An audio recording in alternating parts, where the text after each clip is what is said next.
오늘은 2020년 대강절 두 번째 주일입니다. 우리 교회도 크리스마스 추리와 또 데코레이션을 했습니다. 지금 뭐 가정에 계시고 교회를 못 오신 분이 많기 때문에 제가 이렇게 보여드릴게요. 우리 이렇게 추리를 했고요.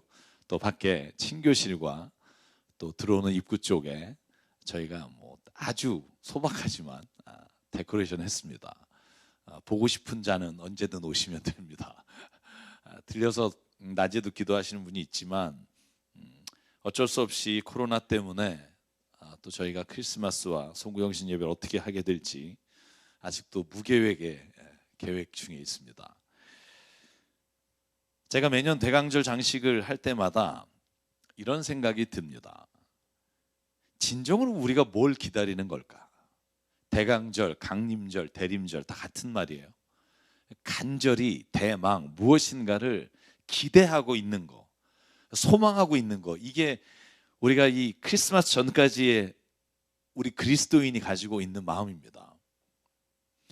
그런데 크리스마스 장식은 요란해지고 또 캐롤은 넘쳐나는데 정말 대강절에 우리가 누구를 기다리는지, 또 그 화려한 장식 안에 진짜 보물과 같은 선물을 우리가 가지고 살아가는지, 그 질문을 오늘 사도 바울의 말씀을 더불어서 생각해 보는 시간이 되기를 바랍니다.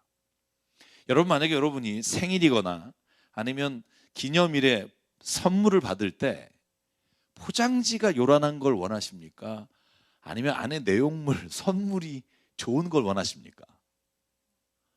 특별한 분이 있어요. 가끔 포장지 좋아하시는 분들.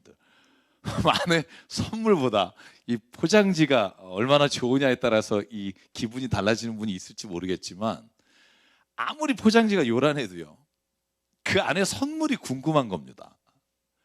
만약 그렇지 않으면 우리가 포장을 하는 이유가 없잖아요. 포장을 하는 이유는 이 안에 선물을 궁금하게 하려고 하는 거 아니겠습니까? 근데 요즘 백화점이나 어디를 가보면 뭐 자주 갈 일도 없지만 포장지는 정말 요란해요. 어쩌면 우리가 대강절에 장식하는 크리스마스 추리, 성탄절에 보여지는 교회 앞에 있는 높은 장식들이 요란하게 무언가는 있을 것 같은데, 사실 정말 그 안에 우리가 기다리는 선물이 있는가를 생각해 볼 필요가 있다고 봐요. 여러분, 가끔 이런 생각합니다. 교회도 세상 사람들에게 어쩌면 포장지만 요란한 곳이 돼버리지 않았나. 교회 건물은 화려합니다. 뭐 보면 겉에서 볼 때 일반 회사나 어떤 박물관보다도 화려한 교회들이 많습니다. 목회자 스펙도 장난 아닙니다. 요즘 그래야 또 뭐 큰 교회 갈 수 있다고.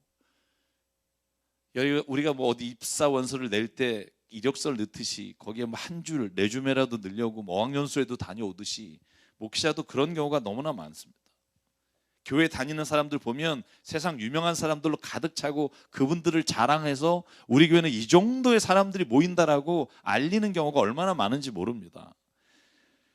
그런데 사람들이요, 진짜 그 포장을 보고 왔는데 요란한 포장지는 밖에 있지만 그 안에 들어오니까 정말 아무것도 없는, 기대할 거라고는 눈꼽만큼도 없고 세상보다 더 욕심에 사로잡혀 살아가는 사람들의 모습이 있다면, 여러분, 그건 교회가 오늘 우리가 사도 바울이 말하려고 하는 것처럼 겉사람에만, 보여지는 것에만 우리의 삶의 목을 매달아 살아가는 모습일 수 있다는 걸 우리가 이번 대강절에 꼭 한번 생각해 보길 바랍니다.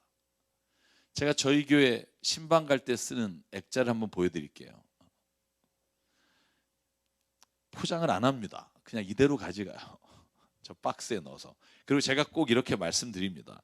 포장지는 어차피 제가 보는 앞에서 찢어 없애버리고 바로 꺼내서 이 액자를 집에 걸 텐데 굳이 포장 안 해왔습니다 라고 말씀을 드려요. 물론 어떤 분들은 저거 보고 그래도 포장을 좀 하지, 이런 분은 생각하는 분도 있겠죠. 근데 제 생각은 그렇습니다.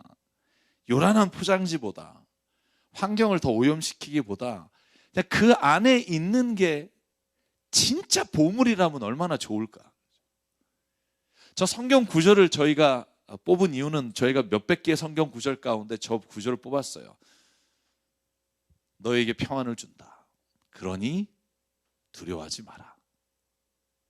여러분, 이게 오늘 하나님이 우리에게 주신 메시지, 이 말씀이 중요하지. 여러분, 그걸 싸고 있는 포장지가 요란하다고 해서 하나님의 말씀이 더 좋아지는 게 아니라는 거죠. 성도 여러분, 오늘 우리가 스스로에게 묻고 싶습니다. 우리가 그리스도인이라고 불리면 세상 사람들이 기대하는 그 놀라운 선물이, 이 보물이 우리 안에 있습니까? 여러분에게 오늘 사도 바울이 말하는 고백처럼, 와, 내 안에 이 보물, 진짜 내 겉사람은 아무것도 아니지만 이 속에 있는 보물을 내가 너에게 주고 싶다.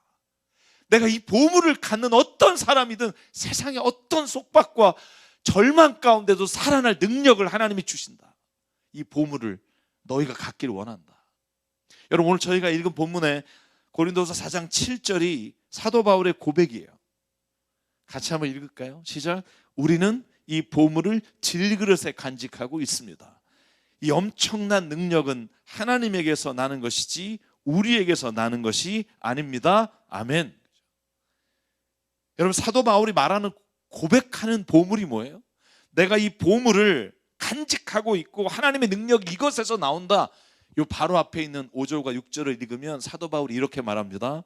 우리는 우리 자신을 전하는 것이 아니라 예수 그리스도를 주님으로 선포합니다.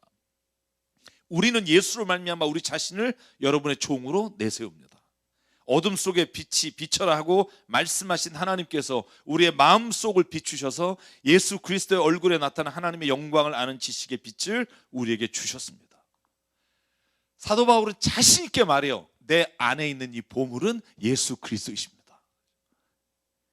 내 모습은 비록 질그릇같이 아주 투박하고 볼품 없지만 내 안에 있는 보물은 내 겉사람으로 설명할 수 없는 하나님의 능력입니다. 사랑하는 여러분, 사도 바울이 원래 이런 사람이 아니잖아요. 사도 바울이 자기 스펙을 자랑하고 살았던 사람이라고 자기가 늘 고백하잖아요. 디모데후서 빌립보서를 읽어보면 자기의 스펙을 자랑한 게 있어요. 빌립보서 3장 4절 볼까요? 하도 답답하니까 사람들이 자기를 업신여기고 무시하고 때로는 자기가 없을 때, 야, 사도 바울 별거 아니야, 이런 말을 듣고 그가 쓴 편지에 욱하는 마음이, 죄송해요, 저는 그렇게 봐요. 욱하는 마음이 있어서 사도 바울이 한 줄 쓴다니까요. 하기야, 이렇게 말해요. 나도 육신을 신뢰할 만한 사람입니다. 다른 어떤 사람이 육신의 신뢰를 둘만하다고 생각한다면 난 더욱 그렇습니다. 나는 난지 8해 만에 할례를 받았고 이스라엘 민족 가운데 베냐민 지파요, 히브리 사람 가운데 히브리 사람이요, 율법으로는 바리새파 사람이요, 열심으로는 교회를 박해한 사람이요, 율법의 의로는 흠잡을 데가 없는 사람입니다. 이게 바울의 스펙이에요.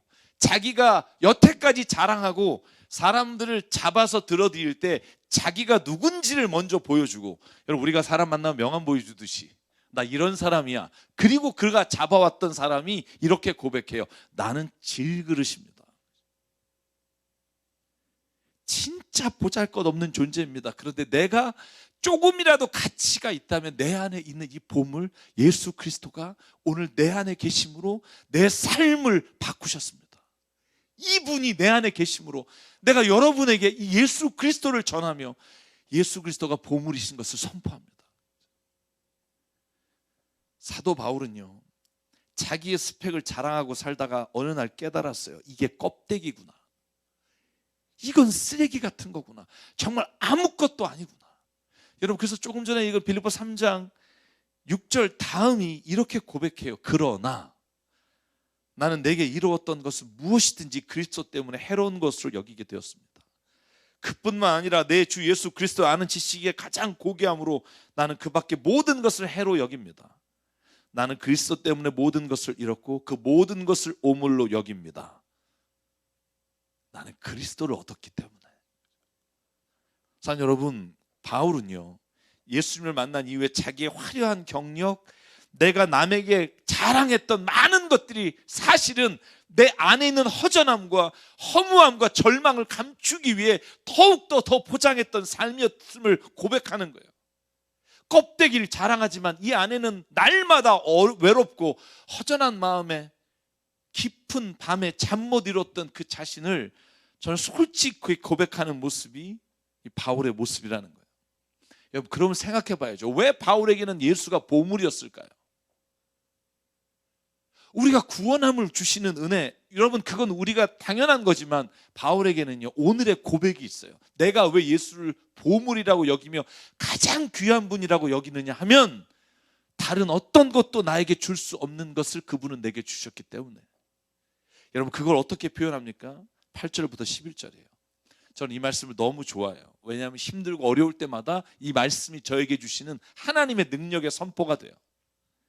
우리는 사방으로 죄어들어도 움츠러들지 않으며 답답한 일을 당해도 낙심하지 않으며 박해를 당해도 버림받지 않으며 거꾸로 뜨림을 당해도 망하지 않습니다. 우리는 언제나 예수의 죽임당하심을 우리 몸에 짊어지고 다닙니다. 그것은 예수의 생명도 또한 우리 몸에 나타나기 위함입니다. 우리는 살아있으나 예수로 말미암아 늘 몸을 죽음에 내어 맡깁니다. 그것은 예수의 생명도 또한 우리의 죽을 육신에 나타나게 하기 위함입니다. 아멘. 여러분 세상에서 낙심당하는 일 당해보신 적 있죠? 뭐 지금 그 한가운데 계신 분도 있을 겁니다. 거꾸로 뜨림을 당하고 내가 도저히 이 자리에서 넘어지지 않고는 견딜 힘이 없는 일, 여러분 그런 일 당할 때가 있죠. 사방에서 다 막혀있고 아무것도 나를 도울 만한 손길이 없다, 여러분 이렇게 절망할 때 있죠. 그때 누가 여러분에게 위로가 돼요? 사도 바울은 그 모든 상황에 나를 구원하실 분, 나의 위로자 되시는 분, 나를 낙심치 않고 다시 일어나게 하시는 분, 그분이 예수 그리스도이십니다. 여러분 바울의 삶을 보십시오. 사도행전에 나타나는 그의 모든 행적을 보면 그가 오직 예수 그리스도가 아니면 살아갈 수 없을 만한 박해와 거꾸로 뜨림과 답답한 일을 당한 일들을 무수히 바라보게 돼요.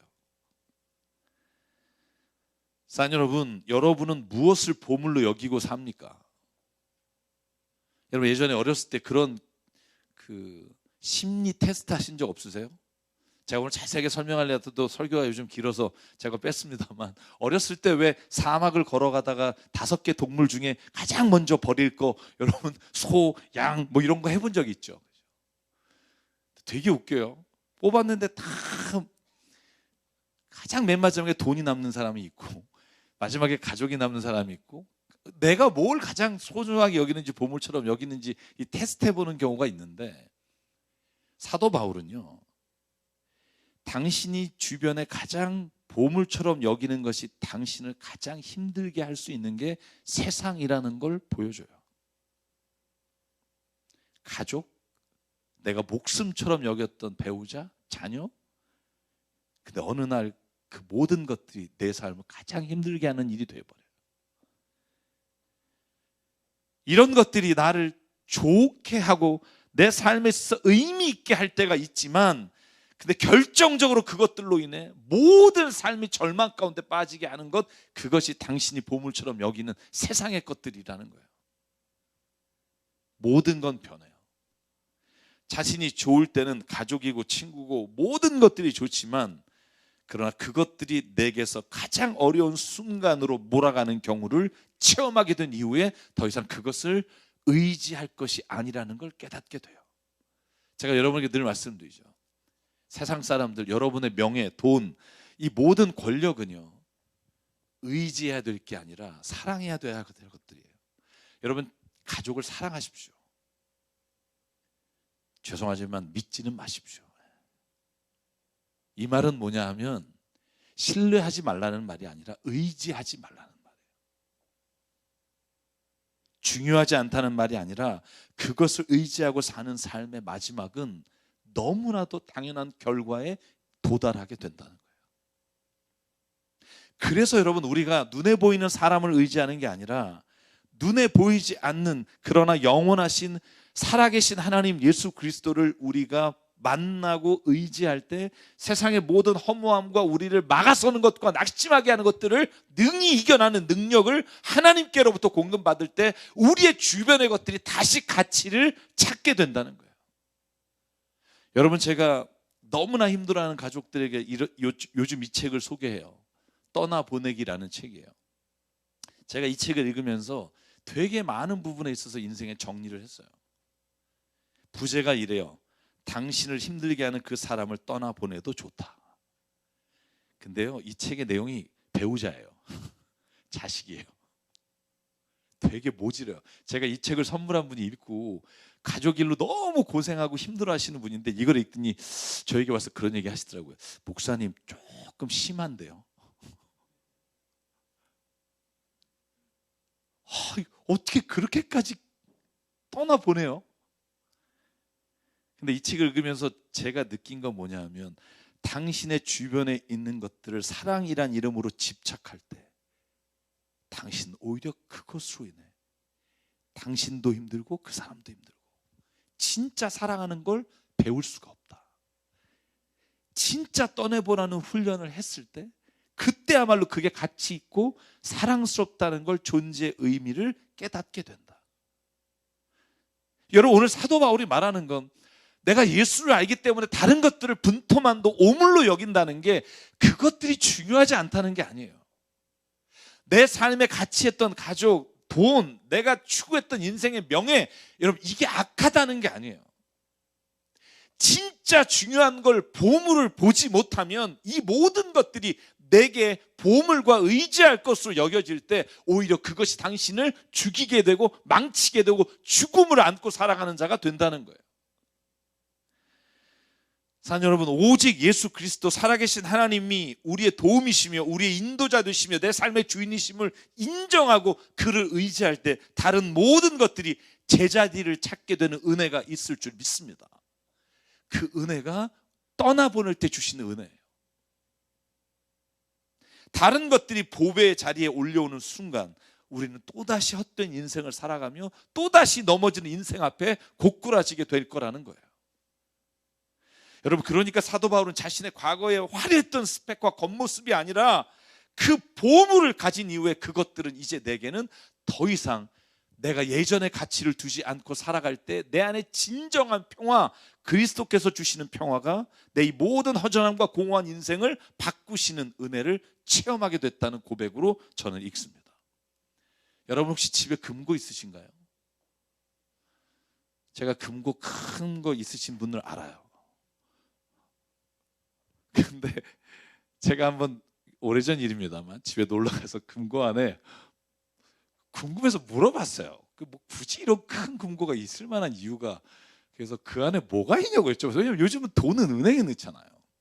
근데 심지어 잠겨 있지도 않아요. 열어주시는데 거기에 뭐 찻잔 이런 것들은, 그래서 아니 왜 그걸 거기다 넣냐 했더니 아니 이거를 옮기려면 짐차를 불러야 된대요. 사람 인부를 써야 되고 워낙 무거워서 그게 보니까 몇백 킬로더라고요. 이 큰 건. 그래서 이거를 옮길 만한 그런 게 없어서 그냥 쓰고 있대요, 당분간. 여러분, 저는 금고 자체가 중요하지 않잖아요. 금고 안에 뭐가 들어있느냐가 금고의 가치를 정하잖아요. 저는 우리 인생도 마찬가지라고 생각해요. 오늘 바울이 말하는 게 뭐냐 하면 당신이 아무리 겉의 모습을 남이 바라볼 때 괜찮다는 것을 가지고 산다고 해도 그 안에 진정으로 당신이 버틸 만한, 당신이 의지할 만한 보물이 없다면 그 모든 것들은 하루아침에 무너질 겁니다. 여러분, 그래서 오늘 고린도후서 4장 13절과 15절에 이렇게 마지막으로 말해요. 성경에 기록하기를 나는 믿었다, 그러므로 나는 말했다. 그렇게 말합니다. 그러므로 우리는 그와 똑같은 믿음의 영을 가지고 우리도 믿으며 그러므로 말합니다. 주 예수를 살리신 분이 예수와 함께 우리도 살리시고 여러분과 함께 세워주시라는 것을 우리는 알고 있습니다. 아멘. 여러분, 그런데 오해하면 안 됩니다. 제가 이 얘기는 하나 하고 넘어가죠. 사도 바울이 인간이 가진 모든 관계나 스펙이 다 헛것이라는 데 초점이 있는 게 아니라는 거예요. 그러니까 자녀들한테 야, 바울이 정말 다른 거 다 쓰레기래, 예수님만 믿어, 여러분 이런 의미가 아니에요. 사도 바울이 말하려고 하는 건 질그릇 같은 존재여도 그 안에 무엇을 가지고 있느냐가 그 존재의 가치를 정한다는 말이에요. 여러분, 그래서 디모데에게 쓴 편지를 보면 2장 20절에 사도 바울이 이렇게 또 설명한 부분을 읽어야 돼요. 집에는요, 금그릇과 은그릇만 있는 게 아니라 나무그릇과 질그릇도 있어서 어떤 것은 귀하게 쓰이고 어떤 것은 천하게 쓰입니다. 그러므로 누구든지 이러한 것들로부터 자신을 깨끗하게 하면 그는 주인이 온갖 좋은 일에 요긴하게 쓰는 성별된 귀한 그릇이 될 것입니다. 아멘.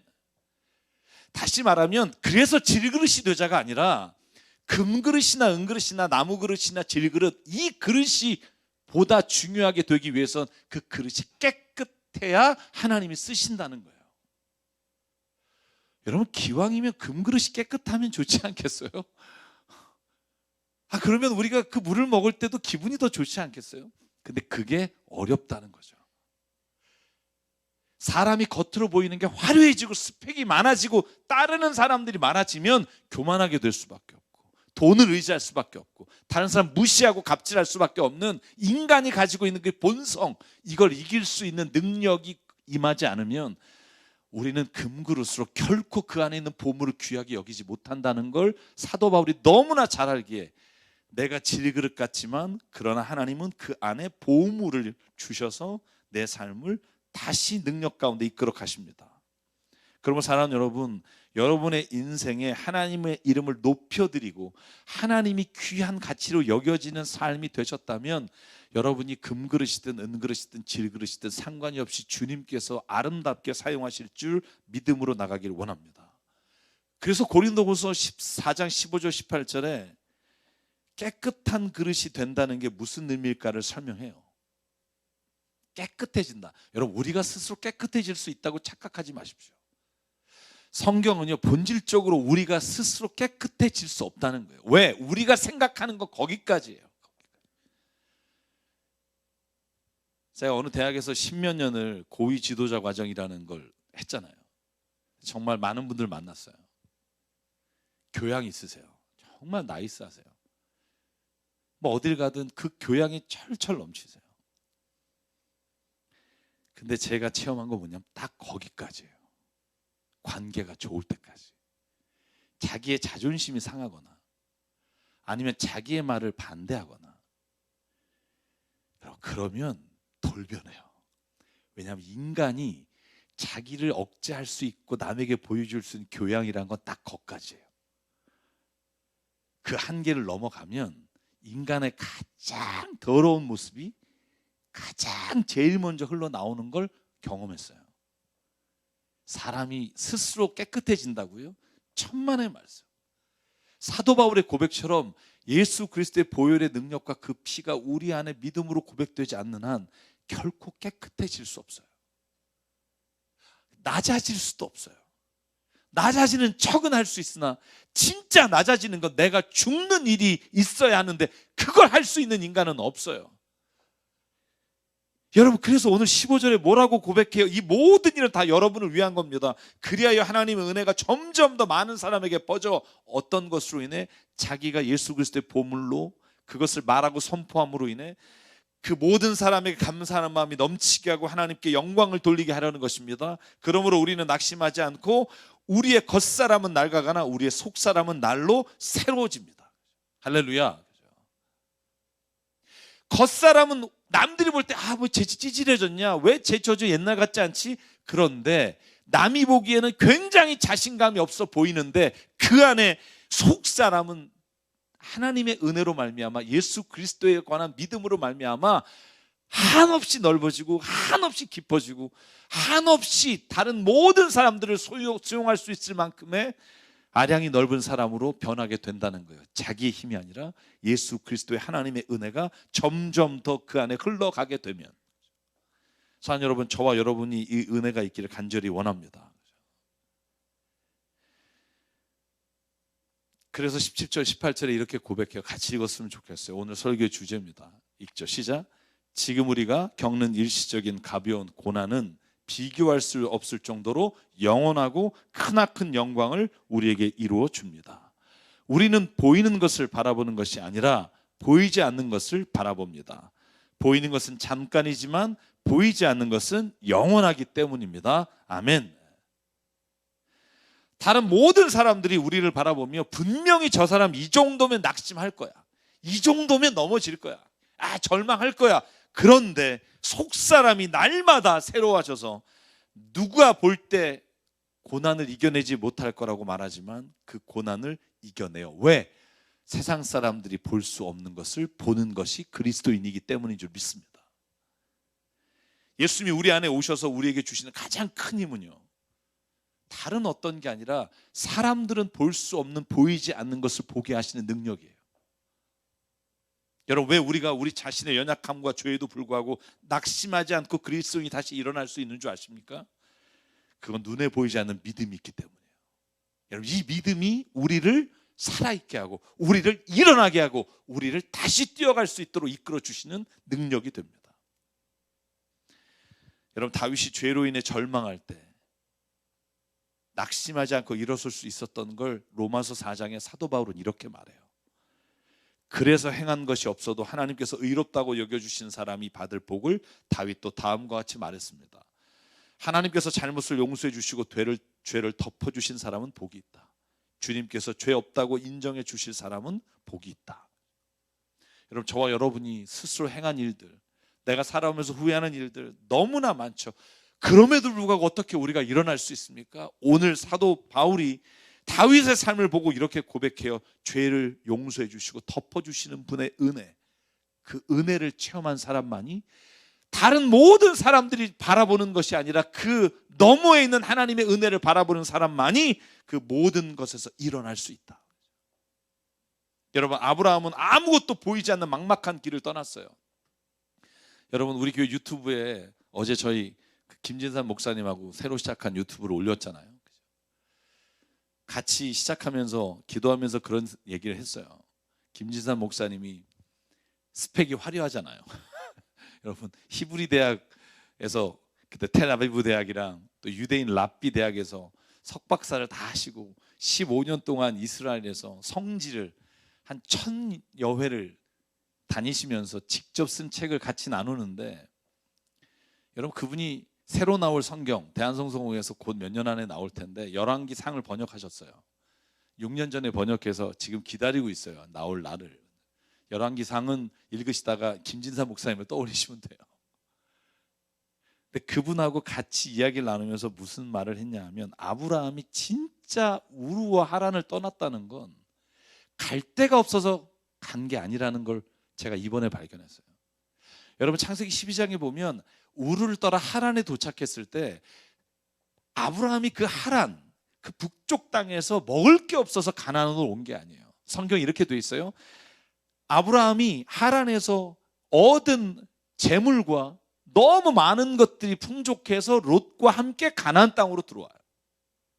믿음으로 오는 거예요. 하나님의 약속하신 것을 듣고 오는 거예요. 여러분, 그걸 히브리서 11장에 이렇게 표현합니다. 8절, 믿음으로 아브라함은 부르심을 받을 때 순종하고 장차 자기 몫으로 받을 땅을 향해 나갔습니다. 그런데 그는 어디로 가는지 알지 못했지만 떠난 것입니다. 믿음으로 그는 약속한 땅에서 타국에 몸 붙여 사는 나그네처럼 거류하였으며 같은 약속을 함께 물려받은 이삭과 야곱과 함께 장막에서 살았습니다. 그는 하나님께서 설계하시고 세우실 튼튼한 기초를 가진 도시를 바랐던 것입니다. 아멘. 쉽게 말하면 이런 거예요. 다른 사람은 볼 수 없는 믿음의 눈으로 아브라함은 미리 하나님이 말씀하신 약속의 땅을 바라볼 수 있었습니다. 그러기에 다른 모든 사람들은 야, 너 답답하지 않냐? 야, 거기 뭐가 있다고 가니라고 말할 때 하나님이 보여주신 눈에 보이지 않는 것을 봄으로 아브라함은 믿음으로 그 땅을 취했습니다. 여러분, 히브리서 기자는요, 그뿐만 아니라 성경에 나오는 모든 사람이 그랬다는 거예요. 여러분, 그래서 다 쓰기 힘드니까 히브리서 11장 32절에 이렇게 써요. 저 요번에 읽다가 혼자 재밌었어요. 막 쓰다가 여기서부터 쓰다가는 내가 오늘 손이 아프겠다. 그래서 결론적으로 내가 무슨 말을 더 하겠습니까? 기드온, 바락, 삼손, 입다, 다윗, 사무엘 그리고 예언자들의 일을 말하려면 시간이 모자랄 겁니다. 그래서 하나로 퉁치겠습니다. 죄송해요. 그들은 믿음으로 나라를 정복하고 정의를 실천하고 약속된 것을 받고 사자의 입을 막고 불의 위력을 꺾고 칼날을 피하고 약한 데서 강해지고 전쟁에서 용맹을 떨치고 외국 군대를 물리쳤습니다. 믿음으로. 이 말이 뭐예요?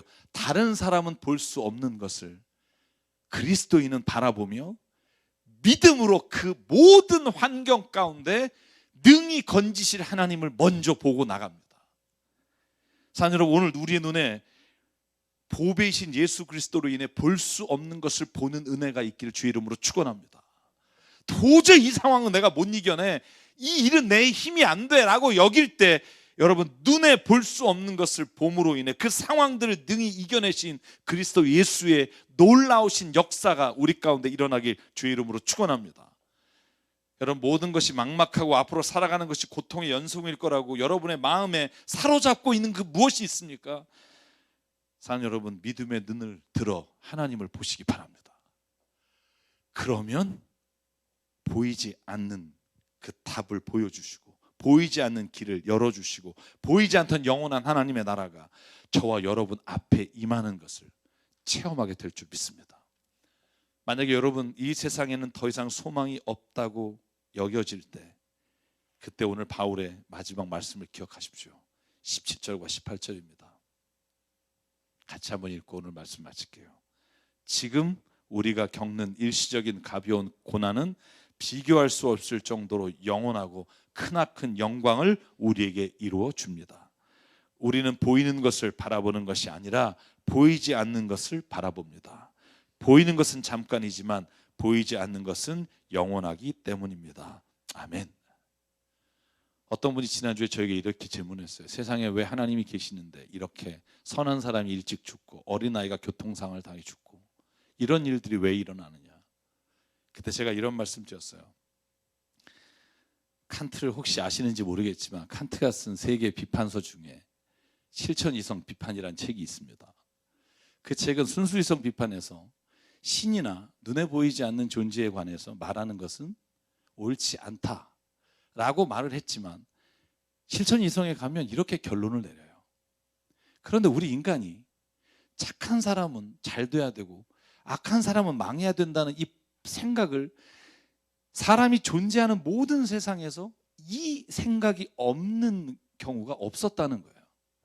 그런데 만약에 인간이 보이는 상황으로 인해 우리가 뭔가를 결정한다면 이쯤 되면 몇천 년, 몇만 년이 되면 착하게 사는 사람은 잘 못 되고 악하게 사는 사람이 잘 되는구나. 이게 우리의 유전자에 깊이 박혀서 그 마음이 없어져야 하는데 그렇지 않다는 거예요. 그걸 본유관념이라고 말해요. 본래 우리가 생각해서 경험해서 만들어진 게 아니라 우리 안에 주어진 마음. 이 본유관념이 왜 있을까? 칸트가 말한 결론은 그거예요. 이 본유관념이 진리이기 때문이라는 거예요.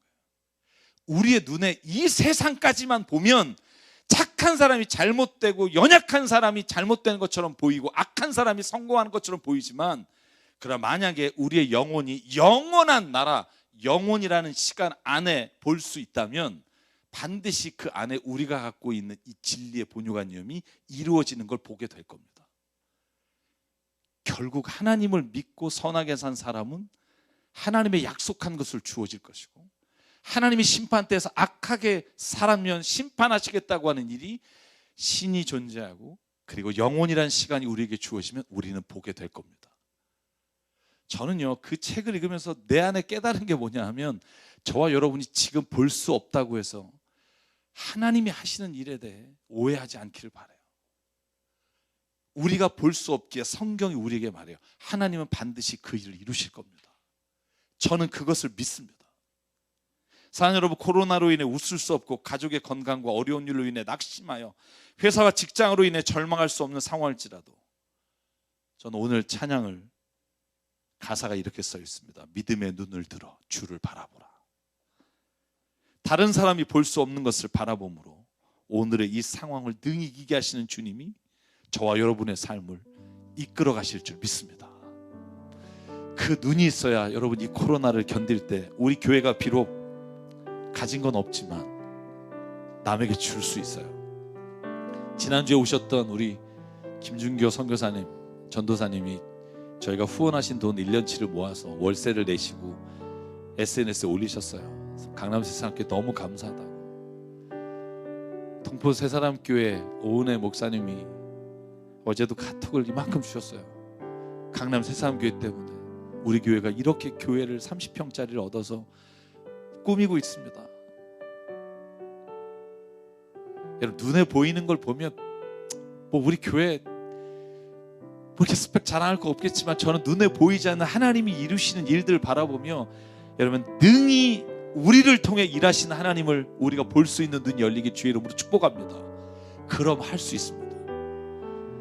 그래서 오늘 이 찬양 함께 부르실 때 하나님 믿음의 눈을 들어 보게 하여 주십시오. 모든 상황 속에서 주님을 찬양하기 원합니다. 함께 찬양하겠습니다.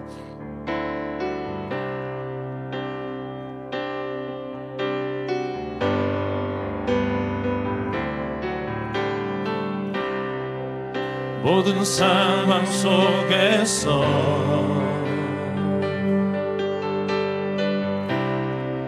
주를 찬양할지라.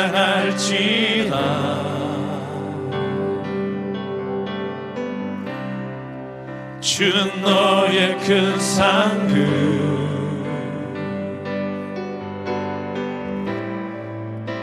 큰 도움이시라. 주의 얼굴 구할 때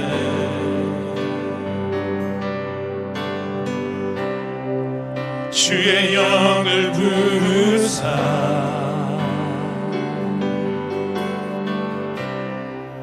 크신 사랑 안에서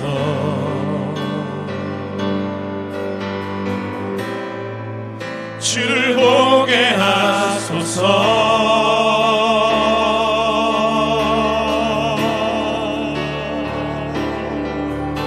내 영혼이 확정되고 확정되어 싸우니 믿음의 눈 들어 주를 바라봅니다. 내 영혼이 확정되고 확정되어 싸우니 믿음의 눈 들어 주를 바라봅니다. 우리 한 번 더 처음부터 고백해 볼까요? 모든 상황 속에서 아멘. 모든 상황 속에서 주님을 바라보기 원합니다. 주를 찬양할지라.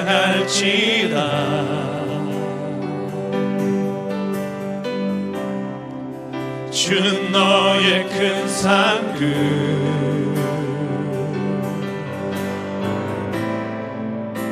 큰 도움이시라. 주의 얼굴 구할 때 주의 얼굴 구할 때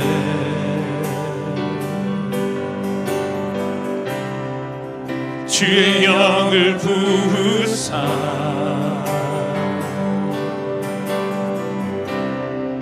크신 사랑 안에서 주를 보게 하소서. 주를 보게 하소서.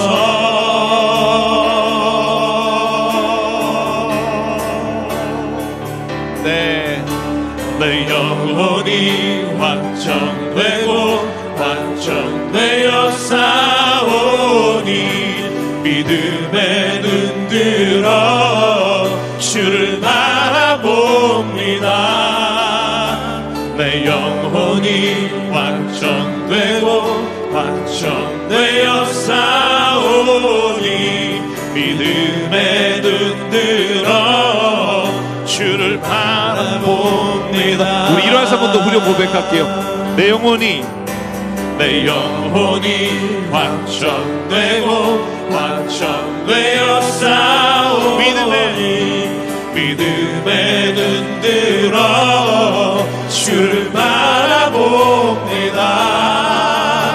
내 영혼이 확정되고 확정되어 싸우니 믿음의 눈 들어 주를 바라봅니다. 한 번 더 고백할게요. 내 영혼이 확정되고 확정되어 싸우니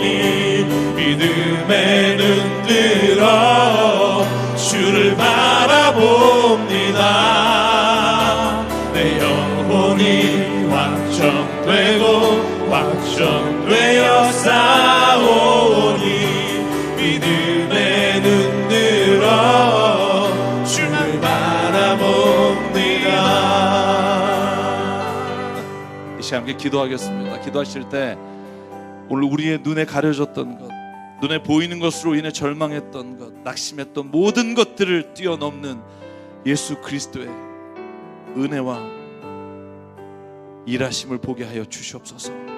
아버지 하나님, 오늘 절망 가운데 낙심 가운데 우리를 두지 않으시고 오늘도 믿음으로 우리를 건져내시는 하나님의 은혜를 눈을 열어 보게 하여 주시옵소서.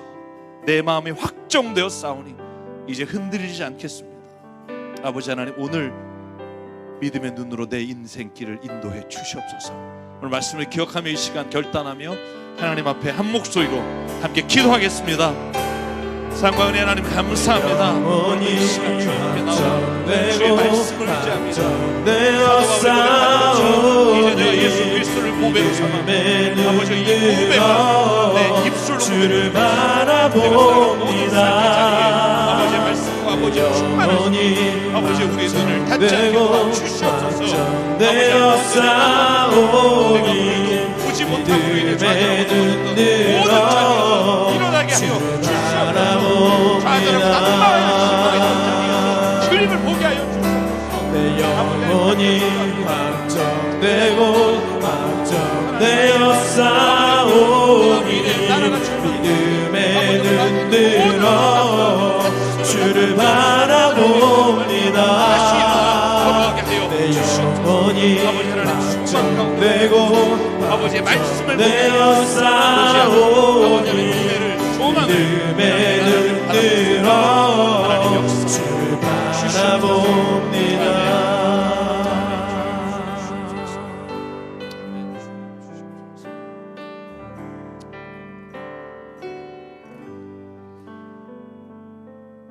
사랑과 은혜 하나님, 우리의 삶을 인도하여 주시고 오늘도 매 순간마다 우리의 능력이 되시는 하나님, 오늘 우리의 눈에 보이는 것으로 인해 날마다 낙심하며 넘어지는 우리를 세워주시고 다시 눈을 열어 보이지 않는 것을 볼 수 있는 믿음을 이 시간 우리에게 담대하게 허락하여 주시옵소서.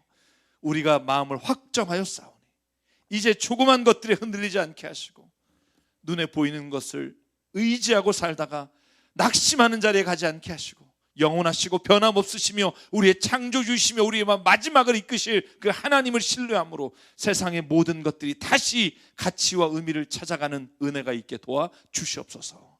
아버지 하나님, 간절히 기도합니다.